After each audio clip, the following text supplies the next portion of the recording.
Assalamualaikum semuanya. Kami di sini akan membahas tentang pelanggaran sila keempat, yaitu money politik atau serangan fajar. Sebelumnya kami akan memperkenalkan diri kami. Terlebih dahulu, kami dari kelompok 4 yang beranggotakan: pertama, Amalia Tuti Anggraini; kedua, Indah Anggraini; ketiga, Alfiandro Rahmatullah; keempat, Wahyu Yusuf; kelima, Haikal Fauzan Valentino; keenam, Reza Hutasoid; ketujuh, Taufik Ardiansyah. Kami melakukan wawancara yang bertepatan di Kecamatan Jambi Timur, Kelurahan Sijenjang, RT 10 Jalan Iyo Sudarso, Kota Jambi. Kami akan sedikit menampilkan cuplikan video sebagai pengantar masalah yang kami bahas, yaitu serangan fajar. Pengungkapan kasus politik uang berawal dari laporan warga Kecamatan Jenangan ke Bawaslu setempat. Laporan kemudian ditindaklanjuti Bawaslu dengan mendatangi terlapor dan menemukan uang dalam pecahan 50 dan 20 ribu rupiah dengan jumlah 1.300.000 rupiah. Terlapor diduga akan membagi-bagikan uang ke warga yang sudah disusun dalam sebuah daftar untuk memilih salah seorang calon anggota legislatif tertentu. Kita amankan ada uang nominal 50 sama 20.000 sama daftar nama calon penerima dari salah satu calon peserta pemilu di Kabupaten Pekanbaru. Himbauan yang kita minta. Penelusuran laporan warga masih dilakukan Bawaslu dengan memeriksa pelapor dan terlapor yang ditargetkan selesai pada Senin ini.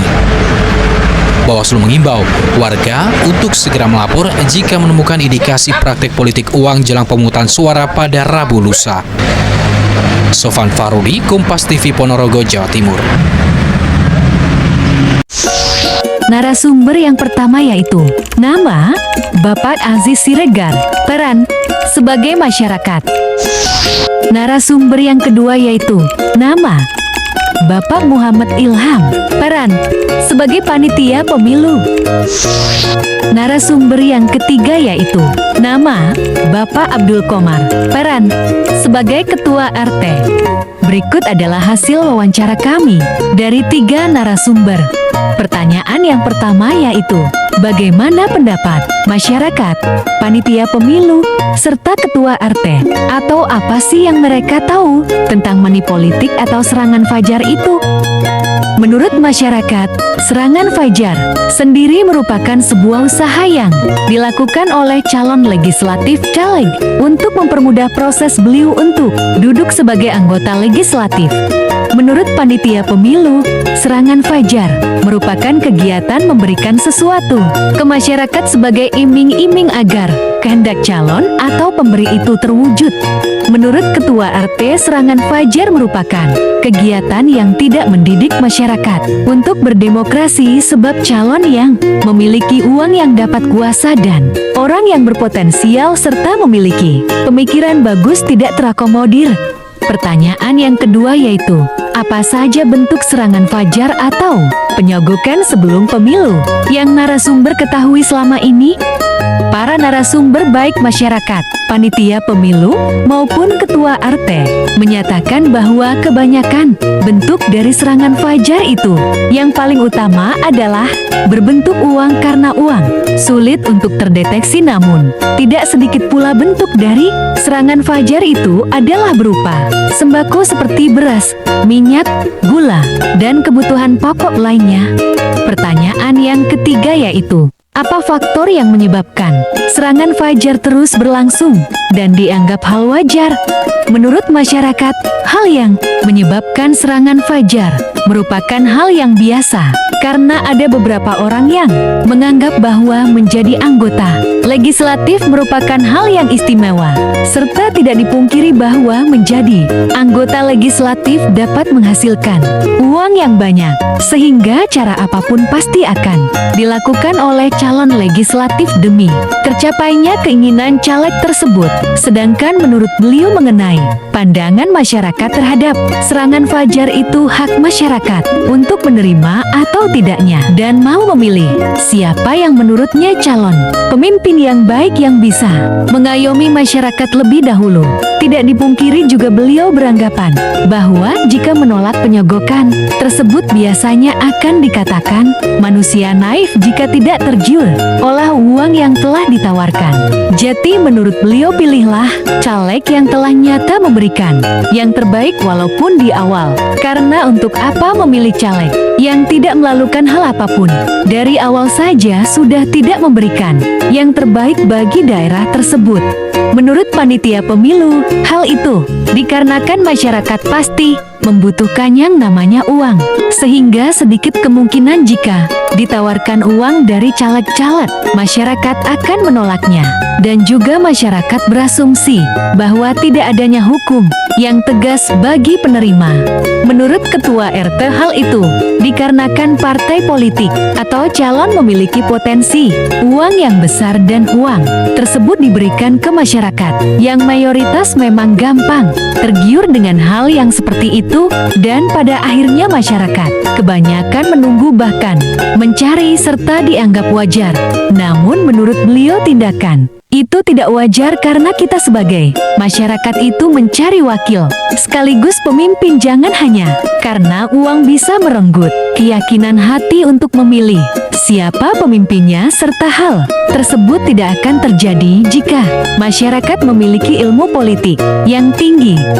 Pertanyaan yang terakhir yaitu, bagaimana solusi dari mereka mengenai hal tersebut atau bagaimana cara menanggulangi atau mengatasinya?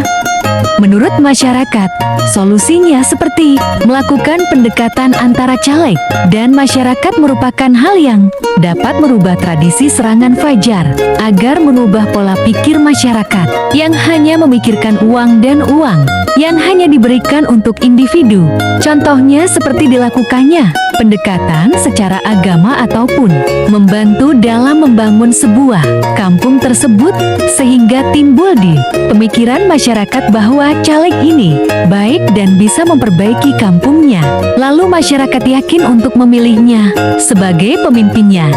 Menurut panitia pemilu, setiap KPU untuk pengawasnya jangan ikut campur dalam serangan fajar dan utamakan untuk melakukan tugas sebagai mestinya agar kedepannya tidak ada lagi hal seperti itu dan lebih diutamakan terjun ke lapangan langsung untuk memberi sosialisasi kepada masyarakat. Menurut Ketua RT, jika masih dengan sistem terbuka seperti ini maka akan tetap terjadi kecurangan-kecurangan tersebut. Jadi solusinya kembalikan ke sistem lama seperti di Orde Baru, yaitu sistem proporsional tertutup. Dan beliau juga mengatakan para caleg boleh masuk ke desa kami dengan persyaratan harus membawa program seperti pengaspalan jalan, memberi lampu jalan atau lain sebagainya. Jadi hal ini bertujuan untuk kepentingan orang banyak, bukan hanya perorangan. Sahabat Bawaslu, tahukah kamu jika dalam pilkada, suatu bencana bisa timbul dari adanya politik uang serta politisasi suku, agama, ras dan antar golongan atau biasa kita kenal sebagai SARA, seperti terhambatnya pembangunan dan menurunnya kesejahteraan. Politik uang dalam pilkada sama dengan suap, baik kepada pemilih untuk meraup suara, suap kepada partai politik agar mendapat rekomendasi menjadi calon kepala daerah, ataupun kepada penyelenggara pemilu untuk memanipulasi proses dan hasil pilkada. Dampak dari politik uang yaitu membuat dana yang seharusnya digunakan untuk pembangunan justru digunakan untuk mengembalikan modal pilkada. Akibatnya, 78 kepala daerah terlibat kasus korupsi. Oleh karena itu, mari lawan korupsi politik dengan lawan politik uang. Di samping politik uang, penyebab bencana dalam pilkada lainnya ialah politisasi SARA. Politisasi SARA memecah integrasi bangsa dan menyebabkan konflik antar anak bangsa. Energi yang seharusnya dimanfaatkan untuk membangun negara dan menyejahterakan kita justru terbuang untuk berkonflik. Maka dari itu, untuk pilkada yang bersih dan damai, mari tolak dan lawan politik uang serta politisasi SARA dalam pilkada. Sekian penjelasan kami.